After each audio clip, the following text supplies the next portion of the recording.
Дэлхийн нийт ер нь одоо монголчуудыг бол нүүдлийн мал аж ахуй эрхлэлтэйг морьтон монголчууд гэж мэддэг.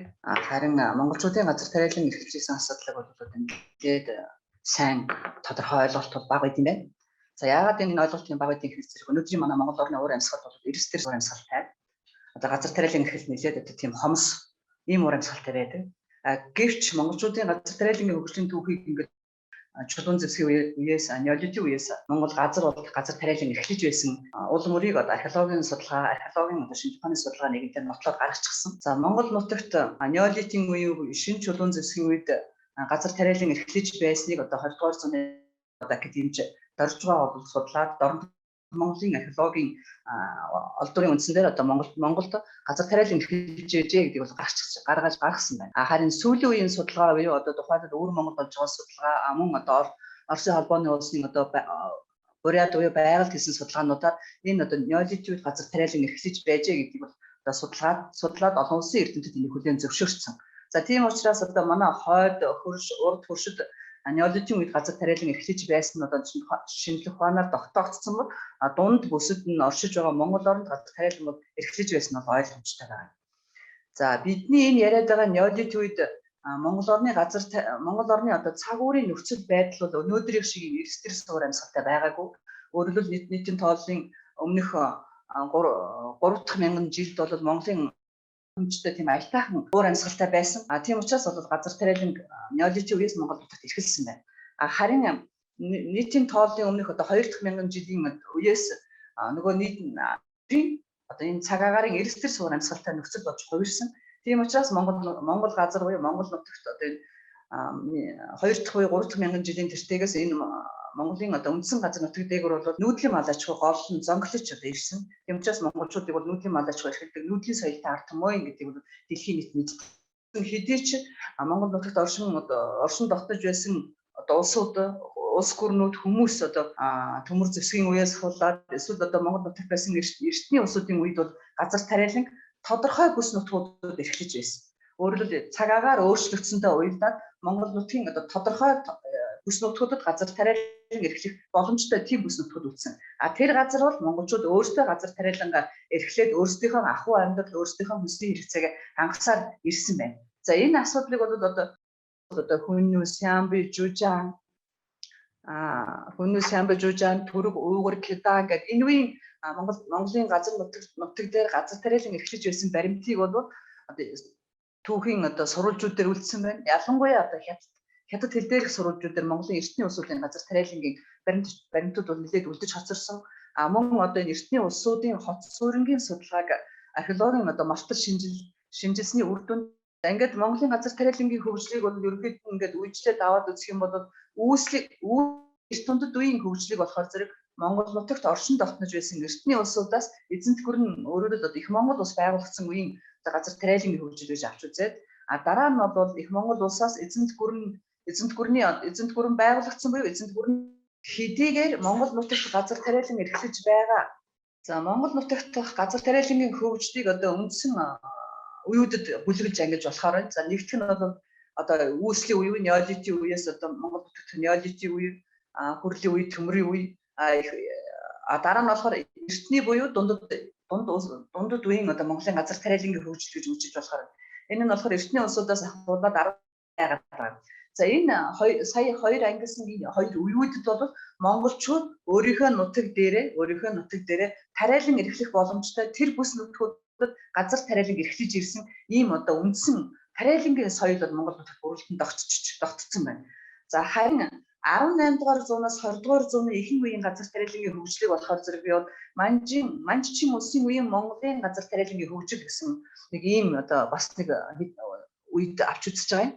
За энэ яагаад 18-аас 20 дугаар зууны үеийн Монголын газар тариалангийн хөгжил гэж авч үзээд байгаа юм бэ гэхээр зэрэг энэ үеүүдэд бол монголчууд өөрийнхөө унган одоо газар тариалангаа өөрийнхөө тэр одоо тариалан эрхлэх боломжтой дөрвөн бүс нутагтаа тариалсаар ирсэн. За дээрээс нь энэ 18 дугаар зуунаас орж ирж байгаа нэг тийм шин зүйл нь юу юм бэ гэхээр зэрэг 17 дугаар зуунаас болоод Монголд нэвтэрсэн шарын шашин одоо өөрөөр буддийн шашин болоод Монголд нэвтэрсэн. За энэ буддийн шашин Монголд нэвтэрсэнтэй уялдаад Монгол сүм хийдүүд олноор байгуулагдсан байна. Тэгэхээр сүм хийдүүд байгуулагдахаар зэрэг Монгол газар тариалан зөвхөн одоо малчин ардууд малаа хариулахын зэрэгцээгээр газар тариалан эрхлэж байсан бол энэ 18 дугаар зууны үеэс сүм хийдүүд одоо газар тариалан эрхлэж ирсэн. Сүм хийдүүд газар тариалан эрхлэж ирж байгаа. За хоёрт нь одоо монголчууд манжчин улсын эрхшээлд орсонтой уялдаад Монголд одоо хятад иргэд одоо нэлээд нэвтрэх болсон, хятад иргэд нэвтэрсэн, хятад худалдаачид нэвтэрсэн, хятадын одоо худалдаа 8 өргөцсөнтэй уялдуулаад Монгол газар хятад иргэдийн тариалан эрхлэлт бол эрс нэгдсэн. За ийм учраас одоо 18 дугаар зуунаас 20 дугаар зууны ихэнх үеийн Монгол нутагт газар зохион байгуулалтанд бол нэлээд ийм өөрчлөлтүүд орсон ийм зүйл байгаа. Хөгжлийн оргил түвшинд бол 20 дугаар зууны 20 дугаар хагасаас хойш хүрсэн. За 20 дугаар зууны эхэнд монголчууд төрийн тусгаар тогтнолоо олсон. За энэтэй уялдаад Монгол нутагт тариалан эрхлэж байсан бодлогод төрийн бодлогод бол зарим өөрчлөлтүүд орж байгаа юм. За Монгол газар тариалан эрхлэж ирсэн энэ цаг үеийн уламжил шинжилгээний асуудал бол ерөөсөө монголчуудын хүнсний хэрэгцээг хангахын тулд Монгол нутагт оршин тогтнож байсан хүнүү Сиамын жужаанаас ахуулаад Монголын төр одоо газар тариалан эрхлэхэд тодорхой хэмжээгээр бол анхаарал тавьж ирсэн. За энэ тухай баримтууд бол мөн одоо төр түүхийн сурвалжуудад үлдсэн байгаа. За одоо миний ярих гэж байгаа 20 дугаар зууны эхэнд буюу олноо өргөцсөн Монгол улсын үед одоо Монгол нутагт мал аж ахуйн хөгжлийг өөдөн татах, мал аж ахуйг хөгжүүлэхийн зэрэг одоо санхүү эдийн засгийн хөгжлийг дээш нь татахын тулд газар тариалан эрхлэх, худалдаа 8 арилжаа хөгжүүлэх, зам тээвэр хөгжүүлэх, ажилтнууд хөгжүүлэх гэсэн тийм бодлогуудыг бол мэдээж олноо өргөцсөн Монгол улсын үед бол төрийн бодлогын хэмжээнд бол тавихыг бол зорьсон. Харамсалтай нь дөнгөж одоо байгуулагдаж байсан Монгол улсын хувьд бол нэгдүгürt тусгаар тогтнолоо бусад улсуудаар бүлээн зөвшөөрлөх асуудал энэ тэргүүнд тавигдж байсан. Хоёрт нь мөн дөнгөж шинээр тогтсон учраас тухайн Монгол улсад бол хөрөнгө чинээ санхүүгийн нөхцөл боломж нэлээд хомос байсан учраас энэ бүх зорилтуудаа бол мэдээж хэрэгжүүлж чадаагүй. За хэд хэдэн алах юмыг бол энэ 20 дугаар зууны ихэнх үеийн Монгол сэргэн мандсан Монгол улс хийсэн. За тухайлбал 20 дугаар зууны ихэнх үед оршин тогтносон Өөрөөс ямар бодлого баримталсан бэ гэхээр зэрэг тариалан Монгол иргэд эрхлэх асуудалд бол нэлээд анхаарал тавьсан. Тухайлбал энэ засгийн газраас тариалан эрхлэхийн тулд газрыг бол түрээслүүлэх болсон. Газрыг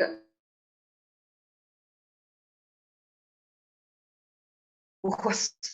За ингэж газрыг түрээслэх, дуудлага худалдаанд оруулахдаа хамгийн түрүүнд барьж байгаа зарчим нь юу гэхээр хэрвээ монгол хүн тэр газрыг авахаар дуудлага худалдаанд орохоор газар тариалан эрхлэх хүсэлтэй байгаа тэр газрын үнэлгээний дагуу ямар тариалан эрхлэх гэж байгаа, ямар хэмжээнд эрхлэх гэж байгаа тэр хүсэлт дээр нь тэр баримт дээр нь тулгуурлаад тухайн орон нутаг тэр газрыг олгосон газрыг бол гадаад харилцааны яамнаас хийж баталгааж болох журмаар бол олох ийм журмыг тогтоосон. За энэ журмыг үндсэндээ бол хоёр Монголд тариалан эрхлэх дүрмийг 1913 онд гаргасан. За энэ дүрмүүдээ 1916 онд бүр дахин сайжруулж энэ дүрмүүдийг бол сайжруулад энэ газар тариалан эрхлэлтийн асуудал бол дэмжсэн байна. Оросоос тариалангийн холбоотой багажийг авч ирсэн, үр тариа олж ирсэн. За тэрийгээ бол монголчуудад тарааж өгöd газар дэмжиж ирсэн байна. Энэ мэдчлэгээр олноо өргөцсөн Монгол улсын газар тариалан хөгжлийг гэж нэлээд тийм бодиттой шийдвэртэй арга хэмжээнд авч хэрэгжүүлсэн. За харамсалтай нь 1919 онд Монголын автономд төрөнсөнтэй холбоотой нэгдүгээр мөнгө төр байхгүйтэй холбоотой энэ асуудал бол ингээд зогссон.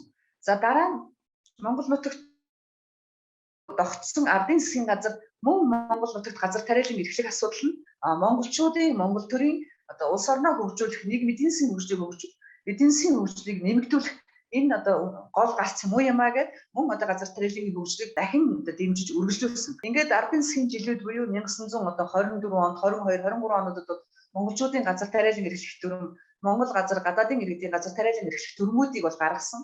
За тэгээд газар тариалан эрхлэж байгаа монголчуудыг бол төрөөс дэмжсэн, татврын бодлогоор дэмжсэн, үр багаж техник хэрэгслээр дэмжсэн. Бас дахиад нэмжлэхэд олноо өргөцсөн Монгол улсын үед жилүүдийн үед ерөөсөө бүгдээрээ бүх энэ хоёр төр засгийн үед Монголд газар тариалан хөгжүүлэхийн тулд судалгаа шинжилгээний ажлуудыг бол бүр 20 дугаар зууны ихэнх үеэс бол эхлүүлж байсан юм байна. За ингээд Монголын төр ардын засгийн жилүүдээс ахуулаад одоо дэлхийн 2 дугаар дайны хүртэлх бол ингээд дэмжсэн бодлогод явсан. Харин дэлхийн 2 дугаар дайны үед Монголын газар тариалангийн хөгжил бол нэлээд одоо өөрийнх нь одоо бие даах шинжийг бол олсон. Яагаад гэвэл энэ дайны жилүүдтэй уялдаад одоо Монголд орж ирж байсан монголчуудын хүсний хэрэгцээг хангаж байсан, Оросоос орж ирж байсан хүсний хэрэгцээний зүйлүүд, гурил будааны зүйлүүд бол багассан. Тэрнтэй уялдаад монголчуудын нөгөө өөрийнхөө бүс нутагтаа тариалан эрхлэж байсан уламжлалаа улам сэргээсэн. Тэгээд өөрсдөө хэрэгцээг бол өөрсдөө хангах энэ зорилтыг дэвшүүлж ажилласан. Тийм учраас энэ үед одоо дайны үеийн монголчуудын газар тариалангийн одоо өмнө тавьсан зорилтууд бол одоо нэлээд өндөрсөд тэрийгээ бол тэр зорилтоо биелүүлэх үйл ажиллагаа эрчимсэн байдаг. За ингээд 1900-аас 1958 он болоод 20 дугаар Монгол орн газар тариалангийн хөгжлийг цааш нь эрчимтэй хөгжүүлэх тэр үндсэн суурийг тавьж өгсөн. Үндсэн суурь бий болсон газар тариалангийн эрхлэх одоо техник трактор компаниуд нэвтэрсэн газар тариаланг оруулах одоо улсын төсөөс оруулж байгаа хөрөнгө мөнгөний хэмжээ бол нэлээд нэмэгдсэн байсан ийм цаг үе байна. Харин 1959 оноос бол Монголын газар тариалангийн хөгжлийн одоо цоо шинэ үе орж ирж байгаа. За энэ цоо шинэ үе бол мэдээж одоо хүмүүсийн мэддэг эсвэл одоо төвчдийн мэддэг одоо Монгол судлалыг мэддэг эрдэмтдийн хувьд бол энэ 59 он бол Монгол орнд нөгөө социализмыг дэлгэрэнгүй байгуулах зорилт дунд үеэс одоо 90 он хүртэлх үеийг бол Монголыг одоо социализм байгуулсан зөвлөлт Оросыг бол даасан үе гэж ингэж хүмүүс бичдэг. Хүмүүс ер нь ялангуяа гадны өнөөдөр ярих гэж байгаа зүйлүүд тэр Монгол орны социализм байгуулж байгаа асуудал бол гол биш. Ерөөсөө монголчууд тариалан эрхлэж байсан үеуд нь улс төрийн одоо ямар зорилт тавьж байсан тэр үед Монголын газар тариалангийн хөгжлийн өөрийнх нь үе шат өсөж ирсэн, буурч ирсэн тэр гадаад дотоод хүчин зүйлийн асуудлыг л энэ ярих гэж байгаа. Тэгэхээр Атрын 1-р аян 1959 онд өрөөсөн. Атрын 2-р аян 1976 онд өрөөсөн. Энэ Атрын 1-р аян 2-р аян бол Монголд социализм байгуулж байгаа он жилүүдэд өрнөж байгаа. За энэ утгаараа эдийн засгийн өөрийнх нь ойлголтоор ерөөсөө хүний амьдралын одоо тэр амьдарч ирж байгаа зам ёсны ойлголтоор аваад үзэх юм бол Монгол оронд социализм байна уу, капитализм байгуулна уу, феодализм байгуулна уу, эсвэл бүр эртний хүн нэгдлийн үеэрээ байна уу? Тэнд хүмүүс амьдарч байгаа бол тэнд хүний амьдрал өрнөж байгаа бол хүнсний хэрэгцээтэй асуудал зүй ёсоор тавигддаг. Тийм учраас энэ Атрын 1-2 дугаар аяныг бол одоо өнөөдөр одоо энэ Монголын газар тариалангийн хөгжлийн түүхийг судалсан үед би юу гэж үздэг вэхээр зэрэг энэ үйл явц байсан гэдгийг хэлнэ. Яагаад гэвэл Атрын 1-р аяны дараа, Атрын 2-р аяны дараа Монгол оронд одоо 20 дугаар зууныг би ярьж Монгол оронд монголчуудын хүнсний хэрэгцээг хангадаг монголчуудын одоо гурил будаа хүнсний хэрэгцээг хангадаг тариаланчид бий болсон. Тэр тариаланчид буюу тариа намын үйл ажиллагаа эрхлэж байдаг сангийн аж ахуй гэдэг аж ахуй зохион байгуулалтууд нэвтэрсэн. Энэ аж ахуй зохион байгуулалт нь энэ одоо сангийн аж ахуй гэдэг аж ахуй зохион байгуулалт нь тариалан эрхлэж байгаа энэ үйл явц нь Монгол орны эдийн засгийн хөгжлийн том одоо салбар болон хөгжсөн юм. Өөрөөр хэлбэл газар тариалангийн салбар сангийн аж ахуйд үүсэн бий болсноор зөвхөн одоо гурил будаа хийх гэж одоо тариалан эрхэлж байгаа юм ш. Энд чинь малын тэжээлийн үйлдвэрлэлийг нэмэгдүүлж байгаа. Тэгэхээр малын тэжээлийн үйлдвэрлэлийг нэмэгдүүлэхээр Монгол орн хөнгөн үйлдвэр хөгжих үндсэн боломж тэнцээ бас өсөж байгаа. Тухайлбал одоо нийгмийн үйлдвэр, ноосны үйлдвэр, ноолуурын үйлдвэрүүд хөгжиж байгаа. Тэр ноос нийгмийн үйлдвэрүүд хөгжиж байгаа гэдэг нь тэр малын тэжээлийг энэ газар тариалан хөгжөхөөрөө хүнсний хэрэгцээтэй хамтд нь шийдвэрлэж өгч байгаа. Тийм учраас Монгол орн газар тариалан хөгжснөөр сангийн аж ахуйд байгуулагдсанаар Монгол чихэр орны үйлдвэр, талах чихрийн үйлдвэр энэ үйлдвэрүүдийн зэрэгцээ хөнгөн аж үйлдвэрүүд хөгжих энэ боломжийг бол Монгол нээж өгсөн. Тийм учраас одоо 20 дугаар зууны Монголын одоо эдийн засгийн хөгжилд бол газар тариалангийн хөгжлийн оруулсан хувь нь бол одоо маш өндөр байгаа. За харин одоо 90 онд Монголд одоо ардчилсан одоо энэ 90 оны ардчилсан хувьсгал 1990-ээс 1995-аас 2007 он хүртэл үндсэндээ дээшээ хөгжиж байсан Атрын 1-2 дугаар аяны үед өндөр хөгжиж байсан Монголын газар тариалангийн хөгжил бол нэлээд буурсан, доошлсон. За энэ доошлсон явдал юу гэхээр зэрэг нөгөө өмчийн харилцаа солигдсонтой уялдаад энэ одоо нөгөө улсын төсвийн дэмжлэгтэй ажиллаж байсан газар сангийн аж ахуй одоо хувьд очсонтой уялдаад нөгөө хувьд очсон том аж ахуйд ингээ хувьд очиод ингээ тараад утраад ирэхээр нэг хэсэг одоо газар тариалан эрхлэж мэдэхгүй улсууд одоо өмч хөрөнгө мөнгөтэй улсууд тэр ингээд хувьчлаад авцсан учраас тариалангийн үйл ажиллагааг бол эрхлэх өөр ингэсэн үндсэн дадал дуршлаг байхгүй байсан учраас энэ бол нэлээд доош унсан. За харин 2007 онд Монгол Улсын засгийн газар одоо ерөнхий сайд баяр тэргүүтэй Монгол Улсын засгийн газар Атрын 3 дугаар аянийг эхлүүлсэн. За энэтэй Атрын 3 дугаар аянийг эхлүүлсэнтэй уялдаа Монголын газар тариалан бол одоо нэлээд сэргсэн. Хоёр Монголын газар тариалан одоо ингэ сэргэж байгаа асуудал байгаа байхгүй юу? Харин 2007 онд эхэлсэн Атрын 3 дугаар аянийг 2015 онд Монгол Улсын засгийн газар бол өргөжлүүлсэн. За энийг яагаад өргөжлүүлж байгаа юм гэхээр зэрэг энэ газар тариалангийн үйлдвэрлэлийг анхаарал тавьж тэрний одоо газар тариалангийн хөгжлийн технологиг одоо сайжруулах энэ Атрын аяны чинь бол 2015 он 2016 2017 онд үргэлжлүүлээд энэ газар тариалан тавих одоо анхаарал халамж хөрөнгө мөнгө гадаад дотоодын тусламж одоо энэ тариалангийн салбар руу нэлээд орсон. Тийм учраас Монголын газар тариалангийн хөгжил бол одоо 20 дугаар зууны тэр дунд үеийн хэмжээнд бол ирсэн. За ингээд одоо энэ ковид болохоос өмнөхөн 2019 оны сүүлээр Монгол Улсын засгийн газар Атрын 4 дугаар аянийг бол зарласан.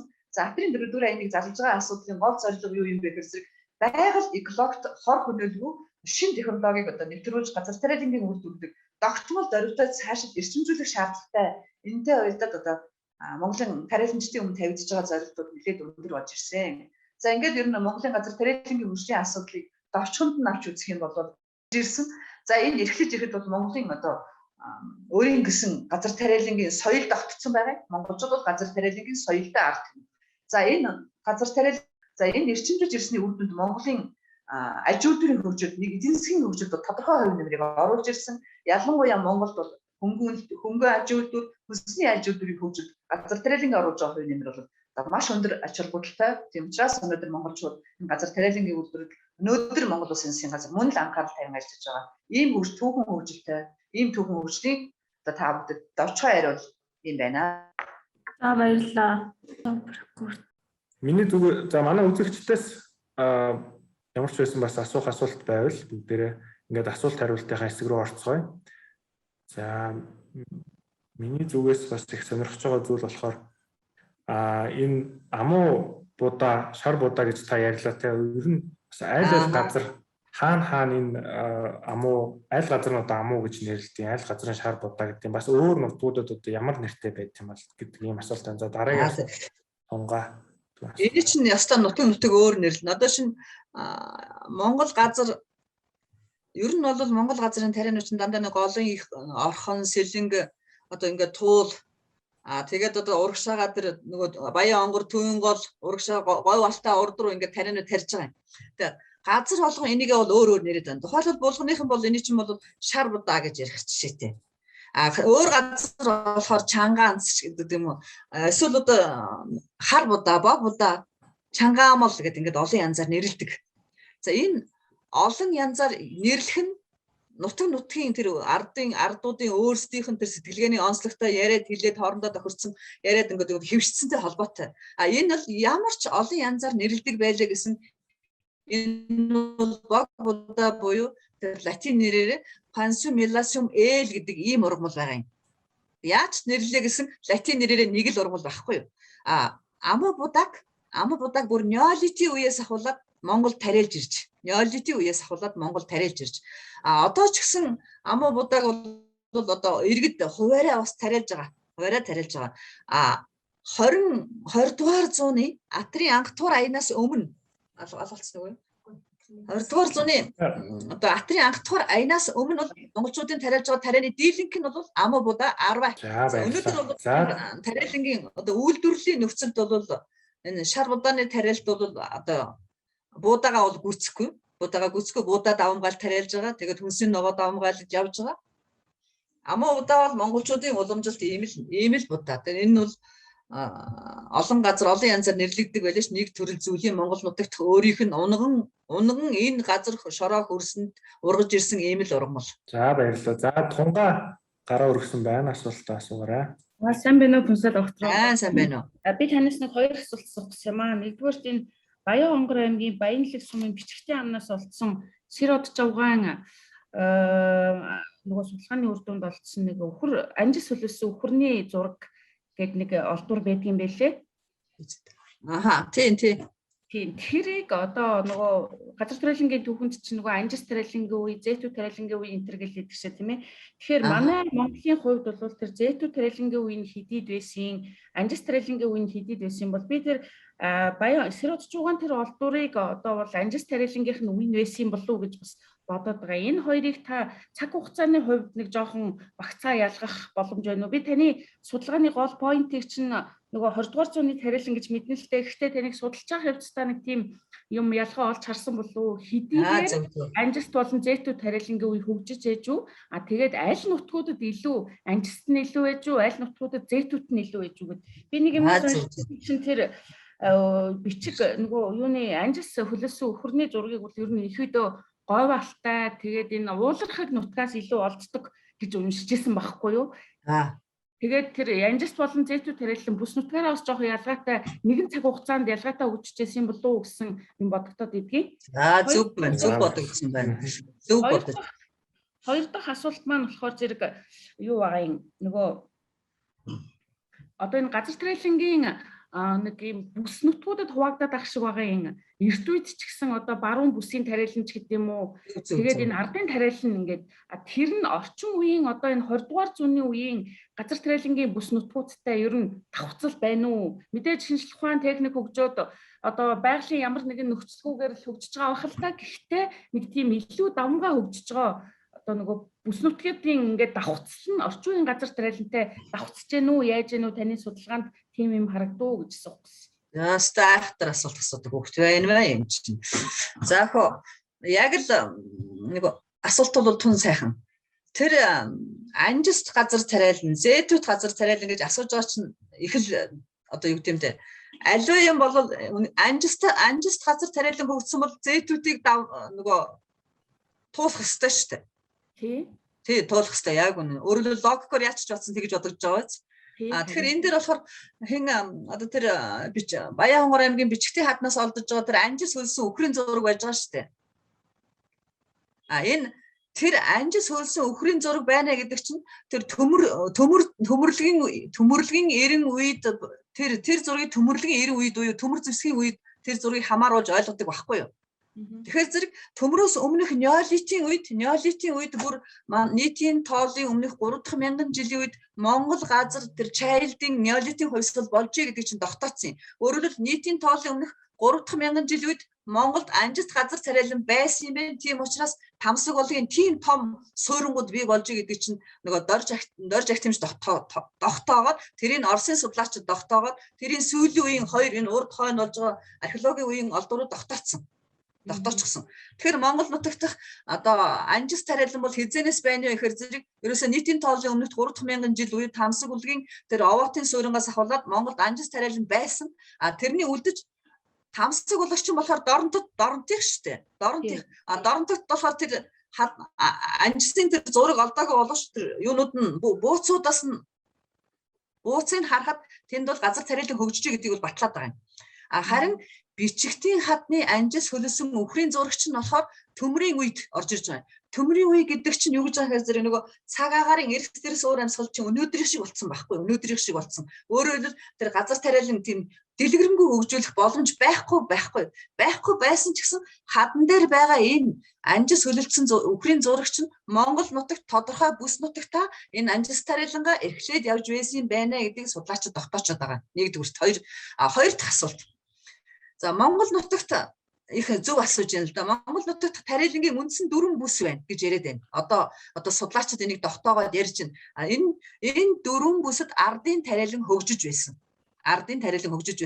Одоо тухайлбал 20 дугаар зууны ихэнх үед Монгол нутгаар явж байсан Оросын одоо судлаачид тухайлбал Позднев энэ төр болохоор зэрэг дөрөвдийн тариалан, баядын тариалан гэдэг ингээд бичдэг байхгүй юу? Ардын тариалан гэдэг, ардын тариалан, дөрөвдийн тариалан, баядын тариалан ингээд яг бичдэг. За эдний тариалан бол дөрөвд буюу баядын тариаландаа биш. Энэ бол баруун бүсийн тариалан баггүй юу? Баруун бүсийн урд бүсийн. Өөрөөр хэлбэл говь алтай урд төр нөгөө тариалан тарих боломжтой бүсэд нутгалж байгаа ардууд хэн байна вэ? ямар ч ардууд байна уу тэнцээ тэр тариалан эрхлэх боломжтой байгаад байгаа. Тэнд нь баядууд байсан бол баядууд нь дөрвдүүд байсан бол дөрвдүүд нь тариалан эрхэлж байгаа. Гэтэл орхон сэлэнгийн буюу одоо энэ Монголын газар тариалангийн хойд хэсэг буюу өнөөдрийнхөө төв хэсэг байна шүү дээ. Одоо саяны миний яриад байгаа булган байна уу, хөвсгөл байна уу, одоо юу гэдгийг сэлэнгийнхэн байна уу тэнцээ чинь мөн л ардууд тариалангаа эрхлээд явж байгаа юм. Тэгэхээр энэ ардын тариалан тарих дөрвөн бүс нутагтаа дөрвөлөнд нь тариалангаа тариалаад эрхлээд явж байгаа. Бас нэг зүйл нэмж хэлэхэд ер нь дэлхийн аль ч өнцгт Монголд байна уу эсвэл одоо бүр тариалан тарих боломжтой одоо Хятадд байна уу, Венетикт байна уу, Оросд байна уу тариалан тарьж байгаа газар, тариа ургаж байгаа газар үйлчилж яадаг тийм 8 хууль байд юм байна. Одоо 8 хууль одоо гэрэл хэрэгтэй ч гэдэг юм уу эсвэл одоо усаар борцсон байх ёстой ч гэдэг юм уу ийм одоо үйлчилж яадаг 8 хууль байдаг. Тэр 8 хуулийг маш сайн мэдэж тэр 8 хуулийг амьдралдаа хэрэгжүүлж тэр тариалангийн чинь тариалангийн чинь одоо өөртөө хэрэгэлт юм байна л да. Энэ 8 хуулийг монголчууд мэдчихсэн. Монголчууд тэр 8 хуулийг мэдж байгаа учраас бүс нутагта ардын тариалан хөгжүүлээд тэр тариалангаа анж сараа хэрэглээд өхрэн хөллөө эсвэл зээтгүүрэн тэр нэг одоо юу гэдгийг хэрэглээд өөртөө хэрэгжилж ирсэн байна. Тийм ч учраас монголчуудын одоо ардын тариалан хөгжиж байсныг илэрхийлэх одоо сэтгэлгээний соёлууд, сэтгэлгээний зөөр зүтсэн өгүүд, сэтгэлгээний одоо илэрхийлэх онцгой хүртэл байдаг, дуу хүртэл байдаг. Энэ бүгд бол Монгол нутагт тэр тариалангийн бүс болгондоо ардууд тариалан эрхлэж байсан. За дахиад нэг асуулт энэ саяны хүүхд их сайн асууж байна. Энэ ардын тариалан эрхлэж байсан бүс нутгуудад Монголын одоо өнөөдөр хөгжиж байгаа атрын аянууд давхцсан уу гэж асууж штэ. Давхцсан. Тухайлбал ялангуяа сайн давхцаж байгаа зүйл нь ихээр зэрэг сэлэнгийн бүс нутагт өөрөөр тариалангийн хойд буюу өмнөд төв бүсэд чинь атрын 1-р аян, атрын 2-р аян, атрын 3-р аянууд өрнөж штэ. Энэ аяны чинь өмнөхөөс энэ бүс нутагт чинь монголчууд тариалангаа эрхэлж байсан, хятад иргэд тариалангаа эрхэлж байсан, нөгөө сүм хийдүүд тариалангаа эрхэлж байсан. Тэр баруун бүс буюу ховд, увс, улаан гомд тариалан мөн одоо саяны тэр нутагтаа сууж байсан Монголын ардууд тариалангаа эрхэлж байсан. Тэнд байсан сүм хийдэд бас тариалангаа эрхэлж байсан. Давхцаж байгаа. Баруун бүсэд тариалан нилээд өргөн дэлгэр хөгжиж байснаа атрын 1-р аянаас хойш, атрын 2-р аянаас хойш баруун бүсийн тариалан бол нилээд одоо нөгөө төв буюу умард бүсээс хоцрогдож ирж байгаа.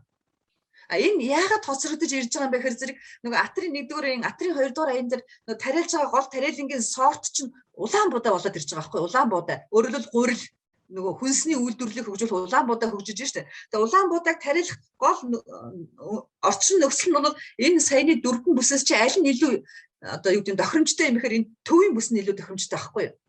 Тэгээ энэ бас нэг жишээ татаад ярихад ингэж байгаа юм л да. Тэр нөгөө Монголд ч нөгөө өөрчлөлт байгуулалт өрнөж байгаа шүү дээ 1985 оноос хойш. Тэр өөрчлөлт байгуулалт өрнөхөр чинь нөгөө урд нь нөгөө намын даалгавраар намал даалгавар өгсөн бол өгдөггүй биелүүлдэг байсан бол өөрчлөлт байгуулалтын үед нөгөө шүүмжил сэтгэлгээ хөгжөөд ирэхээр зэрэг тэр нөгөө хөвсгөлийн тариалан сумын эсвэл хөвсгөлийн игүүрийн сангийн аж ахуйд тариалангийн сангийн аж ахуйд ингээд улаан будаа тариалах, жаргалантын сангийн аж ахуйд улаан будаа тариалах, сэлэнгийн цагаан толгойн сангийн аж ахуйд улаан будаа тариалахаар зэрэг нөгөө гарц нь болохоор зэрэг жаргалантын буюу өөрөө төв сэлэнгийн оройных нь илүү гараад байгаа байхгүй юу. Тэдэр нь тэгэхээр чинь нөгөө төлөвлөгөө норм хурдан одоо өндөр биелүүлээд шагнал урамшил аваад идэг. Нөгөө хөвсгөл тарьсан нь болохоор нөгөө нэг гаас авж байгаа центрийн хэмжээ доор байгаад байгаа байхгүй юу. Тэгэхээр зэрэг тэд нар хэлж яана л да. Манай энэ хөвсгөл нутагт улаан будаа өндөрдөөд байна. Далайн төвшнгөөс дэш 1300 метрийн дээр улаан будаа тариалахад боломжтой бол манай энэ чинь өндөрдөөд байгаа учраас манай энэ одоо игүүр буюу тариалангийн сангийн аж ахуйд улаан будаан ургацыг бол энэ чинь яг нөгөө социализмын үеийн төлөвлөгөө өгч тарьж байгаа юм шиг ингээд тариалж болохгүй байна гэдгийг одоо хэлж байгаа байхгүй юу. Эн чинь юу хэлэх гээд байна вэ гэхээр түрүүний тэр охин надаас асууж штэ. Тэгээ энэ бүс нутгууд чинь хуучин тариа тарьж байсан бүс нутгууд уламжилсан уу? Тэрний уламжлал давхцсан уу гэж надаас асуугаад байна штэ. Гэтэл саяны тэр хөвсгөлд бол бог удаа сайн ургана. 10 сайн ургана. 10 баруун талдаа маш сайн ургана. Дандаа ер нь 10 тариалж голцоо тариалж ирсэн. Харин атрын 1-2 дугаар аянаас хойш энэ төвийн бүстэй болохоор зэрэг улаан будаан тариалт эндээ илүү ургадаг байхгүй юу? Улаан будаан тариалт чинь хүний хэрэгцээг илүү хангаад байна шүү дээ. Тийм учраас тэр нөгөө Монгол уламжиж ирсэн тэр дөрвөн бүс нутгийг чинь аль үедээ илүү илүү хөгжилтэй байгаад аль үедээ одоо хаана ямар тарих тэр төрийн бодлого тэр хэрэгцээ хүнсний хэрэгцээнээс болоод өөр болоод байна шүү дээ. Яа баярлалаа. За дараагийн асуулт энэ Ядмочийн Батбаяр гэдэг хүн Орхон аймгаас холбогдож байгаа. За та асуултаас аваарай. Сайн байна уу? Арамын төргий. Маш сонирхолтой илтгэл хэлцүүлж ягаад туйлын их баярлж байна. Миний хувьд болохоор сонирхож байгаа асуулт бол энэ нэг манжи иргэшил манайхаа болсон шүү дээ. Тийм. Тухайд биднэрт нэг манжи иргэшил олохдоо нэг шийдвэр өгөөдсөн шүү дээ. Ямар шийдвэр хууль дүрмийг даах хэрэгтэй гэвэл Монголын газар нутаг дээр газар тариалан эрхлэхгүй гэдсэн тийм. Тийм шийдвэртэй байсан тийм. Тэгтээ газар ийм шийдвэртэй байсан. Энийг хэв зэрэг тухайн хүмүүс хэв зэрэг одоо баримталж байсан бол тэгээд хүнсийн ногоо хэв зэрэг одоо ямар байдлаар манад орж ирсэн бэ? Одоо тариалах аргачлал. Ойлголоо. Сайхан асуулт байна. Бас их сонирхолтой юм байна. Тэгэхээр манжи үед газар тариалан эрхлүүлэхгүй гэдэг нь хятад иргэд Монгол газар суушиж газар тариалан эрхлүүлэхгүй гэж байдгийн. Хуучин монголчууд тариалж исэн Монгол ардуудыг тариалан эрхлүүлэхгүй гэсэн үг биш.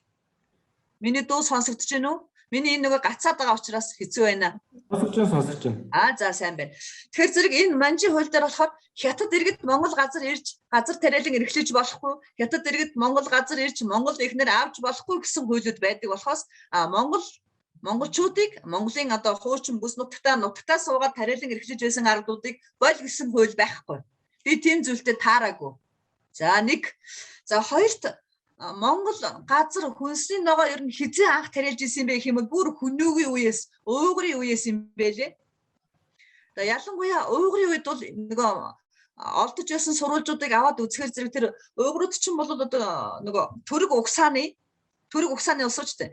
Тэдний тэр нэг шүтэж байгаа шашин шүтлгээс нь болоод тэр сонгон илүү одоо сонгон илүү хэрэгэлдэг гэнэ л дээ. Тийм учраас тэр уугрын үед Монголд бол бүр тэр хүнсний ногооноос сонгон бол тэнцээ илүү одоо таригдж байжээ гэж ингэж авч үзэх жишээтэй байх.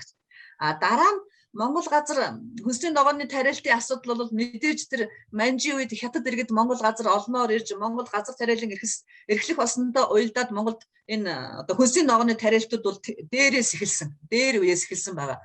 Тэгвэл хүнсний ногооны тариалал дээр үеэс байсан ч гэсэн монголчуудын хүнсний ногооны хэрэглээ бол 20 дугаар зууны 2 дугаар хагасаас дээшилсэн. Одоо юу гэдэг нь нэмэгдсэн гэсэн ийм хариулт өгмөр байна.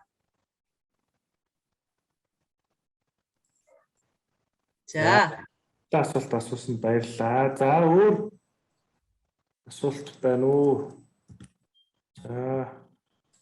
Юун дээр Facebook хуудсан дээр бас асуулт байна уу гэвэл хартаа энэ хооронд баярлалаа сонирхолтой хэлтгэл байна гэсэн байна. Бид нар бас техникээс таатлах гаргасан тохиолдол өчөө. Техник хэцүү байна. Би нэг юм асууж болох уу? За. Жаргал Бадгаар гэдэг бүрээд хүн байна. За. Сайн байна уу? Сайн байна уу? Сайн байна уу? За сонирхолтой хэлтгэл тавьсанд маш их баярлалаа. За. Тэр юуны шинэ чулууны үеийн тэр тариалангийн хувьсгал гэж одоо зүүн Монголын нутагт олдсон олдвруудаас гараад байдаг. Энэ өвөр Монголоос тэр нь одоо ер нь манай энэ хойд нутагтай хэр зэрэг холбоотой юм бол Зүйтэй яг үнэ. тэндээс гарсан одоо тарианы олдврууд ер нь орчин цагийн тариатай хэр зэрэг холбоотой байдаг юм бол За баярлалаа. Тэгэхээр неолитийн үеийн Монголын газар тариалан өөрөөр дорн нутгаас олдсон дорж активч ярьж байгаа тамсаг бүлгийн суурин ярьж байна тийм ээ. Суурин яриад байна. Энэ суурьнд болохоор аваад үзэхэр зэрэг энэ бол нэлээд том суурин, маш том суурин байна. Ийм том суурин байгаа юм бол энэ чинь заавал суурин суурин аж ахуй эрхлэж байж таараа. Аж ахуйдаа ганцхан газар тариалан биш. Энд одоо ан агнуур, загас агнуур, мал аж ахуй, газар тариалан эрхлэж байжээ гэдгийг тогтоогоод тэрийг бол Окладников энийг бол дэмжсэн. Харин одоо өөрийн чинь оршин байгаа байгаль одоо байгаль харьцаа, байгалийн одоо зүүн талаар байгаа одоо неолитийн үеийн судлага, Оросын судлаачид судлаад энд бол газар тариалан эрхлэж байсан байна. Энд чинь газар тариалан биш бүр олон аж ахуйн одоо нэг үгтэй цогцлбор аж ахуй хөгжиж байсан байна. Энэ байгалийн энэ хайр байгаа неолитийн үеийн газар тариалангийн олдвор бол бүр солонгос хүртэл энэ соёл бол үргэлжилж байсан байна гэдгийг бол одоо Оросын эрдэмтэд өөрсдөө яриад бичсэн байж байгаа. Энэ нэгдүгürt. Хоёрт одоо энэ өвөр Монголын энэ Тунляо, Улаан цавд 2017, 2018, 2019 онд ингээд бүр нөгөө неолитийн үеийн олдвруудаас нь бас тийм бууцууд олдож байгаа. Тэр бууцуудыг олоод судлахтаа энэ бол яхааргүй суурин газар тариалан хөгжүүлж байсан ийм хүмүүсийн оршин сууж байгаа сууц юм байна гэдгийг тогтооцсон. Тэгэхээр зэрэг одоо энэ өнөөдрийн Монгол улсын одоо хойд одоо байгаль нуур хавьяарах, байгаль одоо хавьяарах мөн одоо урагшаа хөхөт өвөр Монгол энэ бидний энэ хил залгаа байгаа энэ нутгуудаар ингэж газар тариалан эрхэлнэ гэдэг маань ерөөсө тэр дунд байгаа Монгол орн мэдээж энэ бүс нутагт байна. Хоёр захтан тариалан тарьж хат Монгол орн энэ нөхцөлд огт тариалан тарихгүй үндэс байхгүй маа л гэсэн ийм л зүйлийг л би дэвшүүлж яриад байгаа юм л да. Тэгээд ч Монголоос бол одоо неолитийн үеийн олдвор олдож байна, төмрийн үеийнх олдож байна, хүрлийн үеийнх одоо хичнээн цөөн байсан ч гэсэн тариалан эрхлэж байдаг гэдгийг одоо цэвэн дурж активч ярьж байна, Сирод жугаач бол ярьж байна. Монголд ирсэн археологийн судалгаанууд ярьж байна. Ялангуяа Монгол Японы 2010 оны хамтарсан Кеданы үеийн хот суурингийн судалгаануудаас энийг бол нэлээд тогтоогоод ярьчиад байгаа. Монголын эртний газар тариалан өнөөдрийн хоорондын холбоо харилцаа хамаарлын тухай асууж ах шиг байна. Тэгэхээр зэрэг энэ дээр би юу хэлэх гээд байна вэ? Зэрэг энэ Монгол нутаг дээр байгаа газар тариалангийн хөгжлийн хоорондын холбоо хамаарлыг бол мэдээж одоо төрийн бодлогын хэмжээнд дэмжиж байсан асуудал нь. Хоёрт нь бол Монгол одоо тариачин ардуудын тэр тариалангийн мэдлэг, тариалангийн соёл энэ бүгд бол өнөөдөр хүртэл уламжилсаар ирсэн. Ялангуяа Атрын 1-р аяны үед одоо монголчууд чинь Атар газрыг чи өргөнөөр нь одоо юу гэдэг маш өргөн талбайгаар хаглаад одоо тэр намар хярунд зохигдож штэ. Намар одоо чинь энэ цаг агаас чи манайх чи угаасаа одоо эрс дэрс уур амьсгалтай. Тэгээ хярун зохигдоод эрэхтэйгээ зэрэг яг нөгөө уламжилт ардын тариалангийнхаа аргаар нөгөө тариалангийнхаа захыг тойруулаад утаа маань одоо бас тавьж тэр нөгөө хярунаас хамгаалах тийм одоо уламжилт аргаа хэрэгжилж байна. Малынхаа бууцыг хэрэгжилж байна. Малаа хотлуулж байна. Энэ бүх уламжилт аргуудыг бол Атрын 1-2 дугаар аяны үед бол 20 дугаар зуунд монголчууд шинжлэх ухааны хөгжилтэй хамтдаа хэрэгэлсээр ирсэн тухай манай одоо тариаланчид дурссан байдаг. Маш их баярлалаа. Би таны одоо тэр сүм хийдийн дэргэд бас тариалан хөгжсөн гэдгийг дэмжиж байна. Яг гэвэл миний ойлгодгоор бол ер нь манай сүм хийд бол эртний Монгол уламжлалыг маш сайн хадгалах тал дээр одоо их зүтгэдэг байсан юм шиг санагддаг. Энийг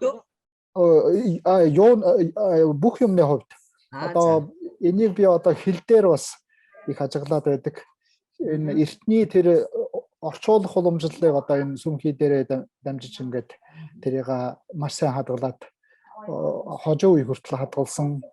Тэгээд мэдээж одоо соёлынхоо бүх юмыг ингэж хадгалж хамгаалж байгаа төв болж байгаа газар энэ тариалан мэтийн юмыг бас сайн хадгалсан байж таараа гэж бодож байна. Тийм шүү.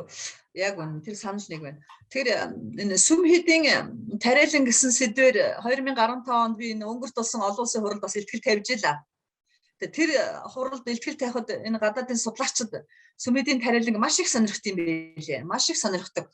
Тэгээ би тэн дээр бол өөрөө тавьж байгаа гол зүйл хэлэх гэж байгаа гол санаа юу гэхээр зэрэг нөгөө ер нь бол одоо бурхны шашин ер нь шашныг бол монголчуудын оюун санааны одоо соёлын сэтгэлээнд маш их үнэтэй хувь нэмрийг оруулсан гэж ярьдаг.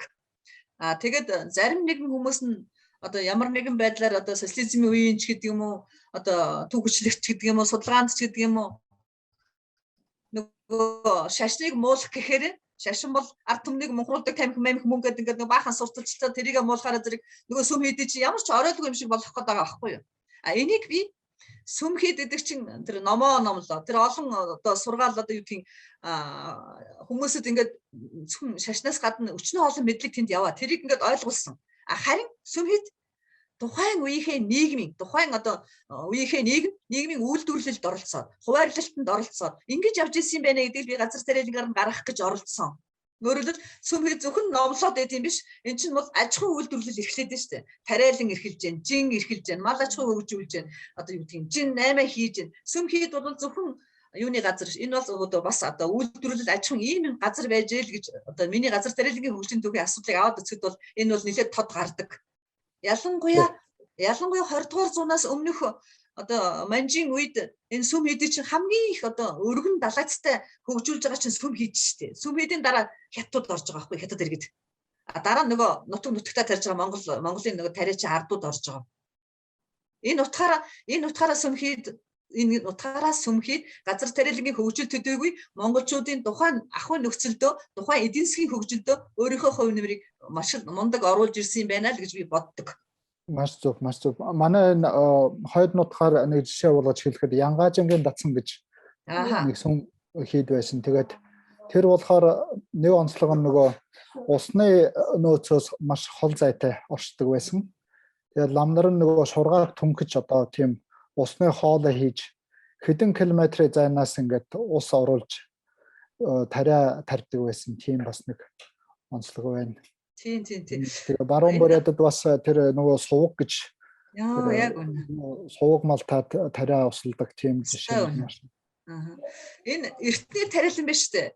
Одоо энэ хүннүгөөс ахуулаад одоо юу гэдгийг их Монгол улс үе хүртэл ингээ Монгол нутаг дээр ингээ газар тариалангийн аваад үзэхэд дандаа нөгөө усалгаатай тариалан эргэлдэг байхгүй юу? Усалгаатай тариалан эрхэлж байгаагийн орон одоо яг саяны өөрөө чи ярьж байгаа сувг шуудууд атсан байдгийг. Тэр нөгөө Кеданы хот сүрэн, Уйгурын хот сүрэнгийн доогуур нь дандаа тэр шуудууд явсан. Тэрийг одоо өнөөдөр судлаачид юу гэж нөхөр зэрэг энэ бол тариалангийн сувг байна гэд одоо яриад тогтоочод байгаа юм.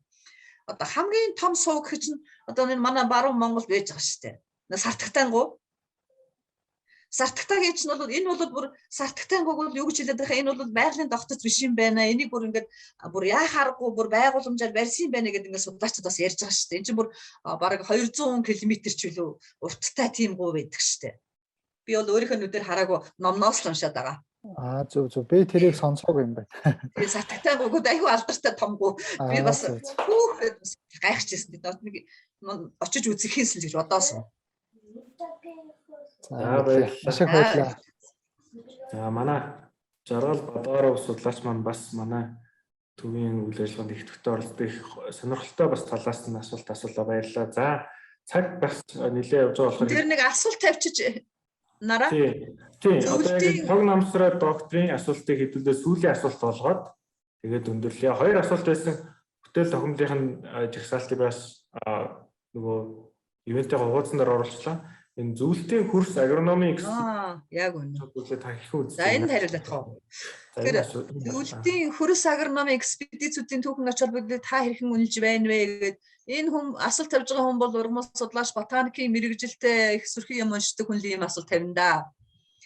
За тэгэхээр энэ зөвлөлтийн хөрс агрономи экспедицүүдийн түүхэн ач энэ хизээ ирсэн экспедиц вэ гэхээр зэрэг ер нь Монгол газар би түрүүн хэлсэн шүү дээ. Монгол газар өрнсөн атрын 1, 2, 3 дугаар аян дандаа судалгаатай явсан. Атрын анх дугаар аян болохоор зэрэг 1959 онд явж байгаа шүү дээ. Гэтэл зөвлөлтийн хөрсний энэ судалгаа чинь бүр 30-аад онд Монгол нутаг дээр ирж байгаа юм. 30-аад онд бүр одоо хөрс судалдаг одоо Полинов гэж хүний бүр бүгд найрамд Монгол ард улсын хөрс гэсэн бүр юм ном гарсан. Энэ атрын анхны айныг явахаас өмнө энэ судалгаа чи яваад бүр энэ Монголын одоо хөрс нь хөрөн хөрстэй юм байна, хар шорон хөрстэй юм байна, тэдэн сантиметргүй юм байна гэдэг бүр нарийн тогтоосон хөрсийн судалгааны экспедицүүд бүр 30 онд яваад 40 оны сүүлэхэд бол номнууд нь гарцсан. За энэ дараа нь 47-оос 52 онд хөдөөчх экспедиц ирсэн. Одоо том экспедиц ирж байгаа. Тэр экспедицийн дараа дахиад нөгөө атрын айныг өрнүүлэхээс өмнө 57 онд дахиж одоо хоёр орны хооронд гэрээ байгуулад дахиад хөдөөчх экспедиц ирж байгаа. Ирсэн экспедиц болгоод Монголын хөрс цаг агаарын бүх судалгаа явж байгаа. Тэрний үр дүнгууд ном болоод хэвлэгдээд гарчихсан шүү. За их сонирхолтой. Тэгээд тусаа докторийн бүтээл тохиомлын тухай мэдээлэл авахыг хүсвэл энэ манай ивентийн хуудсан дээр бас нөгөө бүтээлүүдийнх нь бас жагсаалтыг оруулсан байгаа. Өшөө бас Понса доктороос асуулт асуух хүсэлтэй бол имэйлийг аваад Понса докторын имэйлийг би энэ чатан дээр биччихье. Имэйлийг нь аваад бас өөртөө холбогдож болно. Тэгээд Понса доктор танд сүүлийн одоо асуултыг танд үлдээ. За. Тэгэхээр яг би нөгөө манай энэ гэрийн интернет болж өгдөг вэ? Би юмаа сайн ойлгохтойгоо ярьж болдог вэ? Тэгээд төгсөлд нь юу ярих гээд байгааг нь хэдхэн үгэнд багтаач. Тэгэхээр юу ярих гээд байгаа юм гэхээр зэрэг энэ Монгол нутагт байгаа энэ газар тариаланг бол монголчууд ерөөсөө тариалан эрхэлж байгаагүй юм шиг ярьдаг. Нэгдүгээр болж хэрэгтэй. Эний чинь бүр неолитийн үеэс гэдэг чинь археологийн судалгаа нотолчлоо, сурвал судлууд нотолчлоо, судлаачдын бүтээлүүд нотолчлоо. Хоёрдугаар Монгол нутагт байгаа неолитийн үеийн газар тариалангийн үүсэл чинь өөрийнхөө энэ нутгаасаа л үүссэн тариалангийн хөгжил. Энэ бол ямар нэгэн ур зүгийн яншоогийн соёл юм уу? Эсвэл ямар нэгэн өвөр Азаас монголчууд зээлдээд авчирсан зүйл биш ээ гэдэг ингээд ярих гэдэг. За дараа нь Монголын газар тариалангийн хөгжлийг бол би үндсэн 3 үед авч үздэг. За 3 үе дотроос хамгийн оргил үе нь 20 дугаар зууны 2 дугаар хагас л байгаа. 20 дугаар зууны 2 дугаар хагасаас монголчууд газар тариалан гэдэг чинь үйлдвэрлэлийн хэмжээнд хөгжүүлээд өөрийнхөө хүнсний хэрэгцээг хангасан. Тийм ч учраас Монголын хүн ам 20 дугаар зууны 1960-аас 1980 оны хооронд 1.2 дахин өсөж байгаа шүү дээ бүр. Маш сумундаг өсөж байгаа. Энэ хүн ам хурдан өснө гэдэг чинь бид өөрийнхөө хүнсийг ямар нэгэн одоо юу гэмтэй тусгаар үнснийхээ тусгаар тогтнолыг олцсон л гэсэн үг л дээ. Үнснийхээ тусгаар тогтнолыг газар тариалангийн хөгжлийг ингэж одоо 20 дугаар зууны 20 дугаараас явуулсныхаа үр дүнд бид нар олчихсан юм. Харамсалтай нь 90 оноос хойш нөгөө олцсон байсан хөгжил маань унаад бид нар баахан хятадаас баахан тарианагаа зөөдөг болсон. Тэгээ хүмүүс одоо энийг ард түмэн мэдэж байгаа. Харин 2007 оноос Атрийн 3 дугаар энийг эхлүүлсэн. Энийний үр дүнд өнөөдөр монголчууд өөрийнхөө улаанбуудаар өөрийнхөө гурлаа идээд ингэж сууж байна. Тэгэхээр эцэс үлд нь миний одоо түүхчийн хувьд юу гэж боддог вэ гэхээр түүхчийн хувьд юу гэж боддог вэ? Монгол газар тариалан эрхлэх бүс нутгууд байна тий. Гэхдээ энэ бүс нутаг хязгаартай. Энэ бүс нутгийг зөвхөн монголчуудад зориулаад Монгол нутагт урах хэвээр тэр одоо юу гэдэг өөрийнх нь хөрсөнд зогтсон тэр ургамлыг тариад өөрсдийнхөө хүнсийг хангаад ирэхийг л би боддог. Тэгээс цөөхөн байгаа энэ газарт экспортын хэмжээний тариад байхыг би толгойд багтдаг л дээ. Энийг гэхдээ хүмүүс ихэнхэн зөвшөөрөх байх, зарим нэг улсууд бол зөвшөөрөхгүй байх гэж би бодож байгаа. Тэгэхээр Монгол газар байгаа, Монгол газар шороогоо хайрлая, монголчуудад үлдээж хайрлая. Тэгээд тэр газараа тариад хүнээс хамааралгүй аж төрөх амьдрах энэ их нутаг байгаа, ийм соёл бидэнд байгаа, ийм мэдлэг боловсралтай ийм л монголчууд. Бид одоо урд нь одоо монголчуудыг бол дэлхийн түүхэнд мал аж ахуйг хөгжүүлэх тэр одоо мэдлэг ухаанаар монголчууд дэлхийн хүн төрөлхтний мэдлэгийн санд хувь нэмэр оруулсан шүү дээ. Тэгэж угаасаа бидэнд энэ орон байртаа ер нь өөр олон үндэстэн өрсөлдөхгүй байх гэж би бодож байна. Гэтэл монголчууд тариалангийн соёлоор өөрийн гэсэн соёл мэдлэгдэхүүнтэй мөн тэнцээ бол зэрэгцээд явах хэмжээний ийм ард түмэн байж гэдгийг би энд энийг л хэлэх гэж л зорилоо доо. За баярлалаа Понса доктор. Маш их сонирхолтой сэдвээр лекц уншлаа. Тэгээд маш сонирхолтой хэлэлцүүлэгч бас явагдлаа. Тэгээд бүгдээрээ яван удахгүй Понса докторийн бас лекцийг Монгол англи хадмалтайгаар яг нөө зассан байдлаар нь манай YouTube сувгаас хүлээж авч үзээрэй. Одоо миний ард байгаа хаягаар. Ер нь бас манай сувгийг та бүхэн бас subscribe дараад дэмжиж яавал бас биднэрт их тусдсан болдог шүү. Тэгээд бас манай энэ олж байгаа хүмүүс маань их гоё өрөөл тавьж номын цагаан банд дэлгэрэх болтугай гэж байна. Тийм Понса багштай амжилт хүсэж байна. За тэгээд бүгдээрэнд маш их баярлалаа. Тэгээд бүгдээрээ сайхан амарцгаарай. За баяртай. За баярлалаа. За баярлалаа бүгдэнд. Баярлалаа. Баярлалаа.